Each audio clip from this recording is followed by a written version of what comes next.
ಬಂದು ವಿಜಯಲಕ್ಷ್ಮಿ ಅಮ್ಮ ಅಂತ. ಸೊ ಅಮ್ಮ ಬಂದು ಇಲ್ಲಿ ರೆಗ್ಯುಲರ್ ಆಗಿ 40 ಡೇಸ್ ಟ್ರೀಟ್ಮೆಂಟ್ ಕಂಪ್ಲೀಟ್ ಆಗಿ ಮಾಡಿದ್ದಾರೆ. ಸೊ ಅಮ್ಮ ಬಂದು ಅರ್ಲಿ ಮಾರ್ನಿಂಗ್ಗೆ ಬಂದುಬಿಟ್ಟು ಖಾಲಿ ಹೊಟ್ಟೆಗೆ ರೆಗ್ಯುಲರ್ 40 ಡೇಸ್ ಒಂದು ದಿನಾನೂ ತಪ್ಪಿಸ್ದೇನೆ ಬಂದು ಟ್ರೀಟ್ಮೆಂಟ್ ಮಾಡಿದ್ದಾರೆ. ಅಮ್ಮ ಸರಾಕೇರಿ ಬರೋಕ್ಕಿಂತ ಮುಂಚೆನೇ ಬಂದು ಸ್ಟಾರ್ಟಿಂಗ್ ಫಸ್ಟ್ ಡೇನೇ ಬಂದು ಅಮ್ಮಂಗೆ ಬಾವು ಬಂದು ತುಂಬ ಜಾಸ್ತಿ ಇತ್ತು. ಬಂದು ಸೆಕೆಂಡ್ ಡೇಗೆ ಅಮ್ಮನ ಬಾವೆಲ್ಲ ಕಂಪ್ಲೀಟ್ ಆಗಿ ಬಂದು ಕಡಿಮೆ ಆಯಿತು. ಅದಾದಮೇಲೆ ಬಂದು ಅವ್ರಿಗೆ ಥೈರಾಯ್ಡ್ ಇತ್ತು. ಥೈರಾಯ್ಡ್ಗೋಸ್ಕರ ಅವರು ತುಂಬ ವರ್ಷಗಳಿಂದ ಟ್ಯಾಬ್ಲೆಟ್ನ ತೊಗೊಳ್ತಾ ಇದ್ರು. ಬಟ್ ಇಲ್ಲಿ ಟ್ರೀಟ್ಮೆಂಟಿಗೆ ಬಂದಾದಮೇಲೆ ಕಂಪ್ಲೀಟ್ ಆಗಿ ಬಂದು ಥೈರಾಯ್ಡ್ ಕೂಡ ನಿಲ್ಲಾಯಿತು, ಟ್ಯಾಬ್ಲೆಟ್ ಕೂಡ ಸ್ಟಾಪ್ ಮಾಡಿದ್ರು.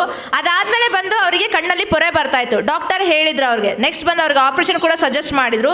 ಬಟ್ ಅಮ್ಮ ಬಂದು ರೆಗ್ಯುಲರ್ ಟ್ರೀಟ್ಮೆಂಟ್ ಮಾಡಿ 9 ಬಾರ್ ಮತ್ತು 3 ಬಾರ್ ಟ್ರೀಟ್ಮೆಂಟ್ನ ರೆಗ್ಯುಲರ್ ಆಗಿ ಬಂದು ಅವರು ಕಣ್ಣಿಗೆ ತೊಗೊಳ್ತಾ ಇದ್ರು. ಸೊ ಈ ಟ್ರೀಟ್ಮೆಂಟ್ನ ಮಾಡಾದ್ಮೇಲೆ ನೆಕ್ಸ್ಟ್ ಅವರು ಹಾಸ್ಪಿಟಲ್ಗೆ ಹೋಗಿ ಚೆಕ್ ಮಾಡಿಸ್ಕೊಳ್ಳುವಾಗ ಅವ್ರ ಕಣ್ಣಲ್ಲಿ ನೋಡಿ ನಿಮ್ಮ ಪೊರೆ ಎಲ್ಲ ಬಂದು ಜಾಸ್ತಿ ಆಗ್ತಾ ಇದೆ, ನಿಮಗೆ ಬಂದು ಏನಾಗ್ತಾ ಇದೆ ಕ್ಲಿಯರ್ ಆಗ್ತಾ ಇದೆ ಅಂತ ಡಾಕ್ಟರೇ ಹೇಳಿದ್ರು. ಸೊ ಕಣ್ಣೊಂದು ಪ್ರಾಬ್ಲಮ್ ಕೂಡ ಅಮ್ಮಂಗೆ ಸರಿ ಆಯಿತು. ಸೊ ಅದಾದಮೇಲೆ ಬಂದು ಅವ್ರಿಗೆ ಶುಗರ್ ಇತ್ತು, ಶುಗರ್ಗೋಸ್ಕರ ಬಂದು ಅವ್ರು ಇನ್ಸುಲಿನ್ನ ತೊಗೊಳ್ತಾ ಇದ್ರು. ಇಲ್ಲಿ ಬಂದಾದಮೇಲೆ ಶುಗರ್ ಕೂಡ ಅಮ್ಮಂಗೆ ನಾರ್ಮಲ್ ಆಗಿದೆ, ಅವ್ರ ಇನ್ಸುಲಿನ್ ಡೋಸೇಜ್ ಕೂಡ ಬಂದು ಕಡಿಮೆ ಮಾಡಿಕೊಂಡ್ರು. ಸೊ ಈ ಟ್ರೀಟ್ಮೆಂಟ್ನ ನಾನು ರೆಗ್ಯುಲರ್ ಆಗಿ ಮಾಡುವಾಗ ವಿತೌಟ್ ಮೆಡಿಸನ್ ನಾನು ಲೈಫ್ ಲೀಡ್ ಮಾಡ್ಬೋದು ಅಂತ ಹೇಳ್ಬಿಟ್ಟು ಸೊ ಅಮ್ಮ ಬಂದು ಕಂಪನಿ ಕೊಟ್ಟ ಒಂದು ಅವಕಾಶನ ಯೂಸ್ ಮಾಡಿಕೊಂಡು ಅವ್ರ ಮನೆಗೆ ಈ ಜೇಡತ್ ವಾಟರ್ ಆಗಿ CCM bed 9 bar 3 bar mother special ಎಲ್ಲನೂ ಕೂಡ ತೊಗೊಂಡು ಹೋಗ್ತಾ ಇದ್ದಾರೆ ಅಮ್ಮ. ಸೊ ಅಮ್ಮ ಎಷ್ಟು ದಿನವಾಗಿ ಟ್ರೀಟ್ಮೆಂಟಿಗೆ ಬಂದರು, ಅವ್ರಿಗೆ ಏನೆಲ್ಲ ಪ್ರಾಬ್ಲಮ್ ಇತ್ತು, ಈ ಸರಕೇರಿ ಬಂದಾದ್ಮೇಲೆ ಏನೆಲ್ಲ ಇಂಪ್ರೂವ್ಮೆಂಟ್ಸ್ ಆಗಿದೆ ಅಮ್ಮ ಹೇಳ್ತಾರೆ ಕೇಳಿಸ್ಕೊಳ್ಳೋಣ. ಸೊ ಅದ್ರ ಜೊತೆಗೆ ಅವ್ರ ತಂದೆನೂ ಕೂಡ ಬಂದು ಡಾಕ್ಟರ್, ಅವ್ರ ಸಿಸ್ಟರ್ ಕೂಡ ಬಂದು ಡಾಕ್ಟರ್. ಸೊ ಅವ್ರ ಡಾಕ್ಟರ್ ಫ್ಯಾಮಿಲಿ ಆಗಿದ್ರೆ ಅವ್ರಿಗೆ ಗೊತ್ತಿರುತ್ತಲ್ವ ಮೆಡಿಸನ್ ಬಗ್ಗೆ ಎಲ್ಲ. ಸೊ ಅವ್ರು ಮೆಡಿಸನ್ಗೆ ತೊಗೊಳ್ಬೋದಿತ್ತಲ್ವ. ಬಟ್ ಅಮ್ಮ ಬಂದು ಏನಕ್ಕೋಸ್ಕರ ನ್ಯಾಚುರಲ್ ವೇಲೇ ಹೋಗ್ಬೇಕಂತೇಳಿ ಥಿಂಕ್ ಮಾಡಿದ್ರು. ಸೊ ಅವ್ರು ಹೇಳ್ತಾರೆ ಕೇಳಿಸ್ಕೊಳ್ಳೋಣ.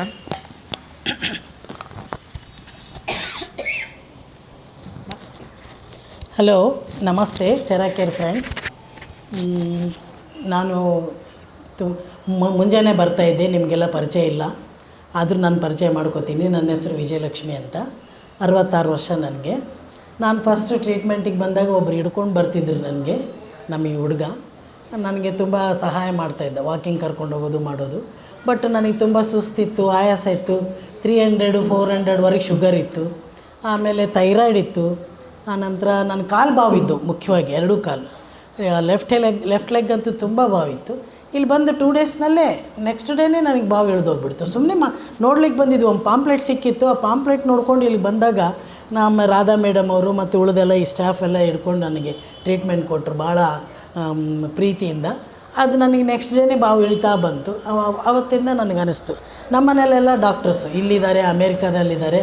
ನನಗೆ ಇಷ್ಟು ದಿವಸ ಆ ಒಂದು ಟ್ಯಾಬ್ಲೆಟು ಉಳಿದೆಲ್ಲ ಟ್ರೀಟ್ಮೆಂಟಿಂದ ಏನು ಹೋಮಿಯೋಪತಿ ನೋಡಿದೆ, ಅಲೋಪತಿ ಆಯಿತು, ಆಯುರ್ವೇದಿಕ್, ಸ್ವತಃ ನಮ್ಮ ತಂದೆನೇ ಆಯುರ್ವೇದಿಕ್ ಡಾಕ್ಟ್ರ್ ಇದ್ದರು. ಬಟ್ ನನಗೆ ಯಾವುದರಿಂದನೂ ಇಂಪ್ರೂವ್ಮೆಂಟ್ ಕಂಡಿದ್ದಿಲ್ಲ. ಬಟ್ ನಾನು ಡಯಾಬಿಟಿಕ್ ನ್ಯೂರೋಪತಿ ಆಗಿಬಿಟ್ಟಿತ್ತು, ನನಗೆ ಕಾಲು ಬಾವು ಬಂದು. ಸಿದ್ಧಾರ್ಥ ಜೋಶಿ ಅಂತೇಳಿ ನ್ಯೂರಾಲಜಿಸ್ಟ್ ಹತ್ರ ಕೂಡ ಹೋಗಿದ್ದೆ, ಫಿಸಿಯೋಥೆರಪಿ ತೊಗೊಂಡೆ, ಏನಾದರೂ ಕಾಲು ಬಾವು ಇಳಿಲಿಲ್ಲ. ಶೋಲ್ಡ್ರ್ ಪೇನ್ ತುಂಬ ಇತ್ತು, ಹೋಗ್ತಿದ್ದಿಲ್ಲ. ಇಲ್ಲಿ ಬಂದು ಒಂದು 2-3 ಡೇಸ್ನಲ್ಲಿ ಎಲ್ಲನೂ ಹೋಗ್ತಾನೇ ಬಂತು. ಇಮ್ಮಿಡಿಯೇಟ್ಲಿ ಗ್ರ್ಯಾಜುವಲಿ ಕಡಿಮೆ ಆಗ್ತಾನೇ ಇತ್ತು.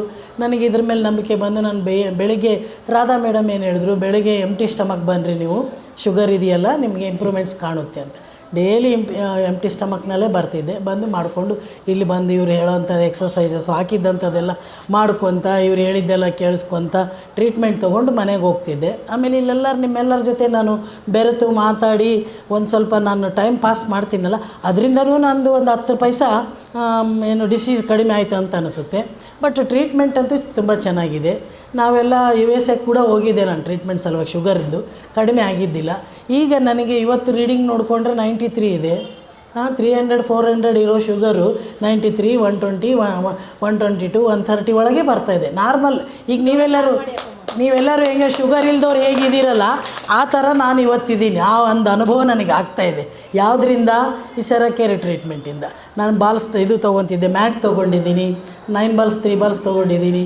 ಆಮೇಲೆ ಮದರ್ ಸ್ಪೆಷಲ್ ಬಂತು, ನಾವು ಬಂದ ಮೇಲೆ ಒಂದು 3-4 ದಿನಕ್ಕೆ ಮದರ್ ಸ್ಪೆಷಲು, ಚೇರು, ಆಮೇಲೆ 5Gನೂ ಬಂತು. ಎಲ್ಲದರಲ್ಲೂ ಕಂಟಿನ್ಯೂಸ್ ಟ್ರೀಟ್ಮೆಂಟ್ ಕೊಡ್ತಾನೆ ಬಂದರು ರಾಧಾ ಮೇಡಮು ಮತ್ತು ಉಳಿದವರೆಲ್ಲರೂ. ನಾನು ರೆಗ್ಯುಲರ್ ಆಗಿದ್ದೆ. ಹೀಗಾಗಿ ನಂದು ಚೆನ್ನಾಗಿ ಡಿಸೀಸ್ ಅಂತೂ ಕಂಪ್ಲೀಟಾಗಿ ಕ್ಯೂರ್ ಆಗಿಬಿಡ್ತು. ಥೈರಾಯ್ಡ್ ಅಂತೂ ನನಗೆ ಮೊದಲು 50 mcg ಟ್ಯಾಬ್ಲೆಟ್ ತೊಗೋತಿದ್ದೆ, ಅದು ಅರ್ಧ ಆಗಿಬಿಟ್ಟು ಈಗ ಕಂಪ್ಲೀಟಾಗಿ ನನಗೆ ಥೈರಾಯ್ಡ್ ಟ್ಯಾಬ್ಲೆಟೇ ಇಲ್ಲ, ಈಗ ಥೈರಾಯ್ಡೇ ಇಲ್ಲ, ನಾರ್ಮಲ್ ಆಗಿಬಿಟ್ಟಿದ್ದೀನಿ ಅಂತ ಹೇಳ್ತಾ ಇದ್ದೀನಲ್ಲ. ನೀವೆಲ್ಲರೂ ಹೇಗಿದ್ದೀರಿ ಆಗಿದ್ದೀನಿ, ಆಗ್ತೀನಿ ಕೂಡ. ಮತ್ತು ಇನ್ನೊಂದು ಶುಗರು ಕಂಟ್ರೋಲ್ ಇದೆ. ನಾನೀಗ ಒಂದು 8-10 ದಿವಸದಿಂದ ಬರ್ತಾಯಿಲ್ಲ, ನನಗೊಂದು ಸ್ವಲ್ಪ ಕೆಲಸ ಇತ್ತು. ಆದರೂ ಕೂಡ ನಂದು ಶುಗರ್ ನಾರ್ಮಲ್ಲೇ ಇದೆ. ಇವತ್ತು ಬೆಳಗ್ಗೆ ನನಗೆ 93 ಬಂತು. ನನಗೆ ತುಂಬ ವಂಡರ್ ಆಯಿತು. ಭಾಳ ಸಂತೋಷ ಅಂದರೆ ತುಂಬ ಸಂತೋಷ ಆಗಿಬಿಟ್ಟಿದೆ. ಯಾವ ಟ್ರೀಟ್ಮೆಂಟಿಂದನೂ ಈಗ ಆಗಿದ್ದಿಲ್ಲ ಸರ್ ನನಗೆ. ಇದರಿಂದ ನನಗೆ ತುಂಬ ನಾರ್ಮಲ್ ಆಗೋಗ್ಬಿಟ್ಟಿದೆ. 300-400 ರಿಕಾರ್ಡ್ ಆಗೋದು, ಸುಸ್ತು ತುಂಬ ಇರೋದು, ಗಂಟ್ಲ ನಾನು ಒಣಗೋದು ಎಲ್ಲ ಇರ್ತಿತ್ತು. ಈಗ ಅದೆಲ್ಲ ಏನಿಲ್ಲ ರೀ. ಅದಕ್ಕೆ ನೀವೆಲ್ಲರೂ ಕಂಟಿನ್ಯೂಯಸ್ ಆಗಿ ರೆಗ್ಯುಲರಾಗಿ ಟ್ರೀಟ್ಮೆಂಟ್ ತೊಗೊಳ್ರಿ. ಸಾಧ್ಯ ಆದರೆ ನಿಮಗೆ ಅನುಕೂಲ ಆದರೆ ಇವೆಲ್ಲ ಇನ್ಸ್ಟ್ರೂಮೆಂಟ್ಸ್ ತೊಗೊಂಡೋಗ್ರಿ. ಅನುಕೂಲ ಇರುತ್ತೆ ನಿಮಗೊಬ್ರಿಗೆ ಅಲ್ಲದೆ ನಿಮ್ಮ ಫ್ಯಾಮಿಲಿ ಮೆಂಬರ್ಸಿಗೂ ಚೆನ್ನಾಗಿರುತ್ತೆ. ಎಲ್ಲರೂ ತೊಗೊಳ್ರಿ, ಚೆನ್ನಾಗಿರುತ್ತೆ. ಇದೇನಿಲ್ಲ, ಬ್ಲಡ್ ಪ್ಯೂರಿಫಿಕೇಷನ್ ಅಷ್ಟೇ. ಇದರಿಂದ ಯಾವುದು ಬ್ಲಡ್ ಕೆಟ್ಟೋಗೋದಾಗಲಿ, ಬ್ಲಡ್ ಕಡಿಮೆ ಆಗೋದಾಗಲಿ, ಎಲುಬುಗಳು ಪುಡಿ ಆಗೋದು ಇನ್ನೊಂದಾಗೋದಿಲ್ಲ. ಇನ್ನೊಂದು ನನಗೆ ಇದು ಬರ್ತಾಯಿತ್ತು, ನನಗೆ ಕ್ಯಾಟ್ರಾಕ್ಟ್ ಅಂದರೆ ಕಣ್ಣಿನ ಪೊರೆ, ಅದನ್ನು ಕಡಿಮೆ ಆಗೋಗ್ಬಿಡ್ತು. ಡಾಕ್ಟ್ರೇ ಆಶ್ಚರ್ಯ ಆಯಿತು, ಏನು ರೀ ಕಣ್ಣಿನ ಪೊರೆನೂ ಕಡಿಮೆ ಆಯ್ತಲ್ಲ ನಿಮಗೆ ಅಂತ. ನನಗೊಂದು 3-4 ಇದರಿಂದ ನನಗೆ ಚೆನ್ನಾಗಾಗಿದೆ ನೋಡಿರಿ. ಡಿಸೀಸಿಂದ ಫ್ರೀ ಇದ್ದೀನಿ. ಇನ್ನು ಶುಗರು ನಾರ್ಮಲ್ ಆಯಿತು. ಇನ್ನು ಒಂದು BP ಒಂದಿದೆ, ನೋಡ್ಕೋಬೇಕು ಅದನ್ನು. ಡಾಕ್ಟ್ರ್ ಹತ್ರ ಹೋಗ್ಬರ್ತೀನಿ ನಾಳೆ ನಾಡಿದ್ದು. ನಮ್ಮ ಫಿಸಿಷಿಯನ್ ಹತ್ರ ಇಲ್ಲ, ಮಂಡೇ ಹೋಗ್ತೀನಿ. ಅದು ಒಂದು ಕಡಿಮೆ ಆಗಿಬಿಡ್ತು ಅಂದರೆ ಕ್ವೈಟ್ ನಾರ್ಮಲ್. ಬಿಫೋರ್ ಏನಿದ್ನಲ್ಲ ನಾನು 30 ಇಯರ್ಸ್ ಬಿಫೋರ್, ಆ ಥರ ಇರ್ತೀನಿ ಇವತ್ತು. ಆ ಥರ ಕಂಟಿನ್ಯೂ ಆಗಿ ನಾನು ಸಾಯೋವರೆಗೂ ಹಾಗೇ ಇರ್ತೀನಿ. ಅದಕ್ಕಾಗಿ ಏನಾಯಿತು, ಇದು ಆಫರ್ ಒಂದು ಬಂತು, ಕಂಪ್ನಿಯವ್ರು ಆಫರ್ ಕೊಟ್ಟರು. ರಾಧಾ ಮೇಡಮ್ ಅವ್ರು ಕರೆದು ಹೇಳಿದ್ರು ಹೀಗೆ ಅಂತ. ಅವ್ರಿಗೆ ಕೇಳಿದೆ ನಾನು, ಏನು ತೊಗೊಂಡ್ರೆ ಚೆನ್ನಾಗಿರುತ್ತೆ ಹೇಳ್ರಿ, ಅವೆಲ್ಲ ತೊಗೊಂಡೋಗೋಣ ಅಂತ. ಅವರೆಲ್ಲ ಅವತ್ತೇ ಬುಕ್ಕಿಂಗ್ ಮಾಡ್ಕೊಂಬಿಟ್ರು. ತೊಗೊಂಡು ಹೋಗ್ತಾಯಿದ್ದೀನಿ. ನಾನು ತೊಗೊಂಡೋಗ್ಲಿಕ್ಕೆ ತಡ ಆಯಿತು, ಆದರೂ ಈಗ ತೊಗೊಂಡು ಹೋಗ್ತಾಯಿದ್ದೀನಿ. ಇವತ್ತು ನಮ್ಮ ಮನೆಗಿರೋರೆಲ್ಲರೂ ಮಾಡಿಕೊಳ್ಳಿ ಅಂತ ನನ್ನ ಆಸೆ. ಅವರೆಲ್ಲರೂ ಚೆನ್ನಾಗಾಗಲಿ ಅಂತ ಅವ್ರನ್ನೆಲ್ಲ ಕರ್ಕೊಂಡು ಬರ್ತಿದ್ದೆ. ಪಾಪ ವಯಸ್ಸಾಗಿದೆ, ಅಲ್ಲಿಂದ ಇಲ್ಲಿಗೆ ಬರೋಕ್ಕೆ ತೊಂದರೆ ಆಗುತ್ತೆ ಅವರಿಗೆ. ಈಗ ನಮ್ಮ ಹುಡುಗನೂ ಬರ್ತಾಯಿದ್ದ, ಅವನಿಗೆ ಕೆಲಸದ ಇದರಿಂದ ಆಗಲ್ಲ, ರಾತ್ರಿ ಮಾಡ್ಕೋತಾನೆ. ಅನುಕೂಲ ಮಾಡ್ಕೋಬೇಕು ರೀ. ಒಟ್ಟು ನಮ್ಮ ಇದ್ರ ಮೇಲಿದೆ, ನಾವು ನಿರ್ಧಾರ ಹೆಂಗೆ ಮಾಡ್ತೀವಿ ಆ ಥರ ಈ ಟ್ರೀಟ್ಮೆಂಟ್ ಇದೆ. ತುಂಬ ಚೆನ್ನಾಗಿದೆ, ನನಗೆ ತುಂಬ ಇಷ್ಟ ಆಯಿತು. ಇದನ್ನು ನಮ್ಮ ತಂಗಿಯರಿಗೆ ಎಲ್ಲರಿಗೆ ಹೇಳಿದ್ದೀನಿ ನಾನು. ಅವರು ಎಲ್ಲರೂ ತುಂಬ ಸಂತೋಷಪಟ್ಟರು. ಸಾಧ್ಯ ಆದರೆ ಅವರು ಬಂದಾಗ, ಇಂಡಿಯಾಕ್ಕೆ ಬಂದಾಗ ನೋಡ್ತಾರೆ, ಮಾಡ್ಕೋತಾರೆ. ಅವರು ಅವ್ರವ್ರ ಕಂಟ್ರಿನಲ್ಲಿ ಮಾಡ್ಕೋಬೋದು. ಅಲ್ಲಿನೂ ಕೆಲವರೆಲ್ಲ ಜೇಡ್ ವಾಟ್ರದ್ದು ಹಾಕ್ಸ್ಕೊಂಡಿದ್ದಾರೆ ಮೇಡಮ್. ಕೆಲವರೆಲ್ಲ ಜೇಡ್ ವಾಟ್ರದ್ದು ಇದು ಮಾಡಿಸ್ಕೊಂಡಿದ್ದಾರೆ. ಸ್ಕಿನ್ ಕೇರ್ ಪ್ರೋಗ್ರಾಮ್ಸ್ ಎಲ್ಲ ತೊಗೊಂಡಿದ್ದಾರೆ. ಬಟ್ ನಾಟ್ ದೀಸ್ ಇನ್ಸ್ಟ್ರೂಮೆಂಟ್ಸಲ್ಲಿ ಗೊತ್ತಿಲ್ಲ. ಅವ್ರು ಬಂದು ನೋಡಿ ಹೋದ್ಮೇಲೆ ಗೊತ್ತಾಗುತ್ತೆ. ಇಲ್ಲ ನಾನು ಅಲ್ಲಿಗೆ ಹೋದಾಗ ನೋಡ್ಕೊಂಬರ್ತೀನಿ. ಬಟ್ ನನಗೆ ತುಂಬ ಹೆಲ್ಪ್ ಆಗಿದೆ ಸರ್ ಇದು. ನನಗೆ ಮುಖ್ಯವಾಗಿ ಜೇಡ್ ವಾಟ್ರದ್ದು ಇಂಪಾರ್ಟೆಂಟ್ ಇತ್ತು. ಅದು ಒಂದು ದಿವಸ ನಾನು ಇಲ್ಲಿ ಕೊಟ್ಟಿದ್ದರು ನನಗೆ 4 ಸಲ ಕೊಟ್ಟರು, 4 ಗ್ಲಾಸು. ಅವತ್ತಿಲ್ಲಿ without tablet, without insulin 30 unit ಕಡಿಮೆ ಆಗಿಬಿಡ್ತು ಇಮಿಡಿಯೇಟ್ಲಿ ಶುಗರ್. ಅದು ಹೇಗೆ ಸಾಧ್ಯ ಹೇಳ್ರಿ? 170 ಇದ್ದಿದ್ದು 130, 140 ಆಗಿದೆ. ನನಗೆ ಅದೇ ತುಂಬ ಆಶ್ಚರ್ಯ ಆಗೋದು. ಬರೀ ಜೇಡ್ ವಾಟ್ರ್ ಕುಡ್ದಿದ್ರಿಂದನೇ ಹಿಂಗಾಯ್ತು ಅಂದರೆ ಇನ್ನು ಡೈಲಿ ನಾವು ಉಪಯೋಗಿಸಿದ್ರೆ ಹೇಗಾಗಬೇಡ? ಆರೋಗ್ಯನೇ ಆರೋಗ್ಯ. ನಮ್ಮ ಮನೆಯಲ್ಲಿ ಸಂತೋಷನೇ ಸಂತೋಷ. ಈಗೆಲ್ಲ ನಾವೆಲ್ಲ ಡಾಕ್ಟ್ರುಗಳಿಗೆಲ್ಲ ದುಡ್ಡು ಇಡ್ತೀವಿ, ಮಾಡ್ತೀವಿ. ಅದ್ರ ಬದಲು ನಾವು ಇಂಥವೆಲ್ಲ ಇನ್ಸ್ಟ್ರೂಮೆಂಟ್ಸ್ ತೊಗೊಳ್ಳೋದು. ಇಲ್ಲ ಅನುಕೂಲ ಇಲ್ದವ್ರು ಇಲ್ಲಿ ಬಂದು ರೆಗ್ಯುಲರಾಗಿ ಹೆಂಗೂ ಇದು ಸೆಂಟ್ರ್ ಇದ್ದೇ ಇರುತ್ತೆ, ನಡೆಯುತ್ತೆ. ಇಲ್ಲಿ ಯಾರಿಗೂ ಸ್ಟಾಫ್ಗಾಗಲಿ, ರಾಧಾ ಮೇಡಮ್ಗಾಗಲಿ ಯಾರಿಗೂ ಬೇಜಾರಿಲ್ಲ. ಚೆನ್ನಾಗಿ ಮಾಡ್ತಾರೆ. ಒಳ್ಳೆ ಕೋಆಪ್ರೇಷನ್ ಕೂಡ ಇದೆ. ತಾವೆಲ್ಲರೂ ದಯವಿಟ್ಟು ಈ ಟ್ರೀಟ್ಮೆಂಟನ್ನು ಮಾಡಿಸ್ಕೊಳ್ರಿ ಅಂತ ನಾನು ನಿಮ್ಮೆಲ್ಲರಿಗೂ ಕಳಕಳಿಯಿಂದ ವಿನಂತಿಸ್ತೇನೆ. ಇವಾಗ ಆನ್ಲೈನಲ್ಲಿ ಕಡಿಮೆ ಅಂತ ಹೇಳ್ತಾರೆ. ಸೊ ಇವಾಗ ರೆಗ್ಯುಲರ್ ಟ್ರೀಟ್ಮೆಂಟಿಗೆ ಬರ್ತಾರೆ. ಸೊ ಇಲ್ಲಿ ಬಂದು ಸೆರಾಕಿರಲ್ಲಿ ಜಾಸ್ತಿ, ನಾವು ಆನ್ಲೈನಲ್ಲಿ ಸರ್ಚ್ ಮಾಡುವಾಗ ಕಡಿಮೆ ಬೆಲೆ ಸಿಗುತ್ತೆ ಅಂತೇಳಿ ಓಕೆ ಆನ್ಲೈನಲ್ಲಿ ಅಂತೇಳಿ ಸರ್ಚ್ ಮಾಡ್ತಾರೆ. ನೀವೇನಕ್ಕೋಸ್ಕರ ಸೆರಾಕಿರಲ್ಲೇ ಬಂದು ತೊಗೋಬೇಕಂತ ಡಿಸೈಡ್ ಮಾಡಿದ್ರಿ ಅಮ್ಮ? ಯಾಕೆಂದರೆ ನಾನು ಬಂದು ಇಲ್ಲಿ ತೊಗೊಂಡ ಮೇಲೆ ಇದೇ ಇನ್ಸ್ಟ್ರೂಮೆಂಟಿಂದ ನನಗೆ ಕಡಿಮೆ ಆಗಿದೆ. ಬೇರೆ ಆನ್ಲೈನಲ್ಲಿ ಹೋದೆ, ಅದು ಬೇರೆದಿತ್ತು. ಇನ್ನೊಂದು ಅಲ್ಲಿ ಸರ್ವಿಸ್ ಇಲ್ಲಂತೆ. ಆಮೇಲೆ ಇಲ್ಲಿ ನನಗೆ ನಂಬಿಕೆ ಇದೆ, ಅದಕ್ಕೆ ನಾನು ಇದು ತೊಗೊಂಡಿದ್ದು. ಓಕೆ, ನಿಮ್ಮ ಥರನೇ ಪ್ರಾಬ್ಲಮ್ನ ತುಂಬ ಜನ ಸಫರ್ ಮಾಡ್ತಾ ಇರ್ತಾರೆ. ಅಂಥವ್ರಿಗೆ ನೀವೇನು ಸಜೆಸ್ಟ್ ಮಾಡೋಕ್ಕೆ ಇಷ್ಟಪಡ್ತೀರಾ ಅಮ್ಮ? ಸೊ ಇಲ್ಲಿ ಬಂದು ಇಷ್ಟೋ ತನಕ ಕಾಯಕಾಲ ಒಂದು ಟ್ಯಾಬ್ಲೆಟ್ ಹಾಕೊಂಡು ಸುಮ್ಮನೆ ಆರಾಮಾಗಿರೋದೇ ಬೆಸ್ಟ್ ಅಪ್ಪ ಅಂತೇಳಿ ಅನ್ಸ್ಕೋತಾರೆ. ಇಲ್ಲಿ ಇಷ್ಟೋ ತನಕ ಕಾಯಬೇಕಾ ಅನ್ನೋ ಒಂದು ಮನೋಭಾವನೆ ಇರುತ್ತೆ ಎಷ್ಟೋ ಜನರಲ್ಲಿ. ಸೊ ನೀವು ಅಂಥ ಪ್ರಾಬ್ಲಮ್ನ ಸಫರ್ ಮಾಡ್ತಾ ಇರೋರಿಗೆ ಮೆಡಿಸಿನ್ ಬೆಟರಾ, ಈ ಥರ ಥೆರಪಿ ಬೆಟರಾ? ಸೊ ಅವ್ರಿಗೆ ಏನು ಸಜೆಸ್ಟ್ ಮಾಡೋಕ್ಕೆ ಇಷ್ಟಪಡ್ತೀರಾ ನೀವು? ಈಗ ನೋಡ್ರಿ, ಕಾಯೋದು ಒಳ್ಳೇದಂತೀನಿ. ಯಾಕೆಂದರೆ ಟ್ಯಾಬ್ಲೆಟಿಂದ ಕಿಡ್ನಿ ಫೇಲ್ ಆಗ್ತವೆ. ಕಿಡ್ನಿಯಲ್ಲಿ ಹೋಗಿ ಅವು ಕುತ್ಕೊಂಡು ಕಿಡ್ನಿನ ನಾರ್ಮಲಾಗಿ ರನ್ ಆಗಲ್ಲ. ಆಮೇಲೆ ಕಿಡ್ನಿ ಫೇಲ್ ಆಗಿಬಿಡ್ತದೆ, ಕಣ್ಣು ಹೋಗ್ತವೆ, ಆಮೇಲೆ ಆರೋಗ್ಯ, ಹಾರ್ಟ್ ಹಾಳಾಗೋಗುತ್ತೆ. ಈ ಥರದ್ದೆಲ್ಲ ಬೇಕಾ ನಮಗೆ? ಬೇಡಲ್ಲ. ಒಂದು 2-3 ಅವರ್ಸ್ ಇಲ್ಲಿ ಸ್ಪೆಂಡ್ ಮಾಡೋಣ. ಟೈಮ್ ಇರುತ್ತಲ್ಲ, ಟೈಮ್ ಇದ್ದಿದ್ದನ್ನು ಯೂಸ್ ಮಾಡ್ಕೊಳ್ಳೋಣ. ಇಲ್ಲಾಂದರೆ ರಿಕ್ವೆಸ್ಟ್ ಮಾಡ್ಕೊಳ್ಳೋಣ, ಒಂದು ಸ್ವಲ್ಪ ಬೇಗ ಮಾಡಿಕೊಡ್ರಿ ಅಂತೇಳಿ. ಮಾಡ್ತಾರೆ, ಅವರಿಗೂ ಗೊತ್ತಲ್ವಾ. ಎಲ್ಲರಿಗೂ ಟ್ರೀಟ್ಮೆಂಟ್ ಅಂತೂ ಕೊಡ್ತಾರೆ, ಯಾರಿಗೂ ವಾಪಸ್ ಅಂತೂ ಕಳಿಸಿಲ್ಲ. ಓಕೆ ಅಮ್ಮ, ಇವಾಗ ಹೊಸದಾಗಿ ಬರೋರಿಗೆ ಏನು ಹೇಳಕ್ಕೆ ಇಷ್ಟಪಡ್ತೀರಾ? ನಿಮಗೆ ಏನೆಲ್ಲ ಸ್ಟಾರ್ಟಿಂಗ್ ಇಂಪ್ರೂವ್ಮೆಂಟ್ ಸಿಂಟಾಮ್ಸ್ ಆಗಿತ್ತು? ಇವಾಗ ಹೊಸದಾಗಿ ಬರೋರು ತುಂಬ ಜನ ಅಪ್ಪ ಅಮ್ಮಂದಿರಿದ್ದಾರೆ. ಸೊ ಅವ್ರಿಗೆ ಇವಾಗ ಸ್ಟಾರ್ಟಿಂಗಲ್ಲಿ ಬಂದು ನೋವು ಜಾಸ್ತಿ ಆದರೆ, ಮೋಷನ್ಸ್ ಆದರೆ, ಜ್ವರ ಆದರೆ ಬಂದು ಭಯ ಪಡ್ಕೊಂಡು ಬಿಟ್ಬಿಡ್ತಾರಮ್ಮ. ಸೊ ನಿಮಗೆ ಸ್ಟಾರ್ಟಿಂಗಲ್ಲಿ ಬರುವಾಗ ಏನೆಲ್ಲ ಇಂಪ್ರೂವ್ಮೆಂಟ್ ಸಿಂಟಮ್ಸ್ ಆಗಿ ಗುಣ ಆಯಿತು? ಸೊ ಅದನ್ನು ಹೇಳಿ. ನನಗೆ ಸ್ಟಾರ್ಟಿಂಗ್ನಲ್ಲಿ ನನ್ನ ಮೊದಲು ಕಾಲು ಬಾವು ಹಿಡಿತು, ಅದೇ ಫಸ್ಟ್ ಹೇಳೋದು ನಾನು. ಆ ನಂತರ ನನಗೆ ಲೂಸ್ ಮೋಷನ್ ಆಯಿತು, ಆಮೇಲೆ ಇದು ಫೀವರ್ ಬಂತು, ಆಮೇಲೆ ವಾಂತಿಗಳು ಬರ್ತಿತ್ತು. ಬಾಡಿ ಪೇನ್ಸ್ ಅಂತೂ ಇಲ್ಲ ನನಗೆ. ಅದು ಯಾಕೋ ಏನು ನನಗೆ ಗೊತ್ತಿಲ್ಲ, ದೇವ್ರದ್ದು ಆಶೀರ್ವಾದ ಇದೆ ಅಂತ ಕಾಣುತ್ತೆ. ಅದರಿಂದ ನನಗೆ ಬರ್ತಿದ್ದೆ, ನಾನು ಹಾಗೆ ಬಂದಿದ್ದೀನಿ. ಮೇಡಮ್ ಕೂಡ ಹೇಳಿದ್ರು ಇಂಪ್ರೂವ್ಮೆಂಟ್ ಸಿಮ್ಟಮ್ಸ್ ಇದೆ, ಈ ಟ್ರೀಟ್ಮೆಂಟು ನಿಮಗೆ ಸೂಟ್ ಆಗಿದೆ, ಅದಕ್ಕೆ ಹಂಗೆ ಆಗ್ತಾಯಿದೆ, ಬಿಡಬೇಡ್ರಿ ಅಂದ್ರೆ ಅದೇ ಥರನೇ ಬಂದೆ, ಮಾಡ್ಕೊತಾನೆ ಬಂದು. ಆ ಥರ ಬಂದಿದ್ದರೆ ನಮ್ಮಲ್ಲಿ ಒಳಗಿರುವ ಟಾಕ್ಸಿನ್ಸ್ ಅಂತೀವಲ್ಲ, ಡಿಟಾಕ್ಸಿಫಿಕೇಷನ್ ಆಗುತ್ತೆ. ನಮ್ಮಲ್ಲಿರುವ ಕಸರು ಅದೇನೇನೋ ಅಂತೀವಲ್ಲ, ಆ ಥರದ್ದೆಲ್ಲ ಹೊರಗೆ ಬೀಳುತ್ತೆ. ಹೊರಗೆ ಬೀಳೋಕ್ಕಾಗಿ ಅವೆಲ್ಲ ಹೊಸ ಸಿಮ್ಟಮ್ಸ್ ಸ್ಟಾರ್ಟ್ ಆಗ್ತವೆ. ಹೆದರ್ಕೋಬಾರ್ದು ನಾವು. ವಾಂತಿ ಆಯಿತು ಅಂದರೆ ಹೊಟ್ಟೆಗಿನ ಕಸರು ಹೊರಗೆ ಬಿದ್ದಂಗೆ. ಇವಾಗ ಕಫ ಆಗಿರ್ತದೆ, ಕಫ ಬರ್ಬೇಕಂದ್ರೆ ಕಫ ಕೆಲವ್ರಿಗೆ ಬರೋಕ್ಕಾಗಲ್ಲ, ಅವರಿಗೆ ಲೂಸ್ ಮೋಷನ್ ಆಗುತ್ತೆ. ಹೀಗಾಗಿ ಬೇರೆ ಬೇರೆ ಥರದಿಂದ ದೇವರು ಹೊರಗಡೆ ಹಾಕಲಿಕ್ಕೆ ಒಂದು ದಾರಿಗಳ್ನ ಮಾಡಿಟ್ಟಿದ್ದಾನೆ. ಅದೇ ಥರ ಇದು ಕೂಡ ನಮ್ಮ ಬಾಡಿಯಲ್ಲಿ ಏನೇನು ಚೇಂಜಸ್ ಆಗ್ತಾವಂದರೆ ಟ್ರೀಟ್ಮೆಂಟಿಂದ ನಮಗೆ ಒಳ್ಳೇದಾಗ್ತಾ ಇರ್ತೈತೆ. ಅದೆಲ್ಲ ಕಸ ಇದ್ದಿದ್ದೆಲ್ಲ ಹೊರಗೆ ಆಗ್ತಿರುತ್ತೆ. ಅದೇ ಇಂಪ್ರೂವ್ಮೆಂಟ್ ಸಿಮ್ಟಮ್ಸು. ಅದರಿಂದ ಏನೂ ತೊಂದರೆ ಇಲ್ಲ. ಬರ್ತಿರ್ಬೇಕು, ಹಂಗೆ ಮಾಡಿಸ್ಕೊತಾನೆ ಇದ್ದಂಗೆಲ್ಲ ಕರೆಕ್ಷನ್ ಆಗೋಗ್ಬಿಡುತ್ತೆ.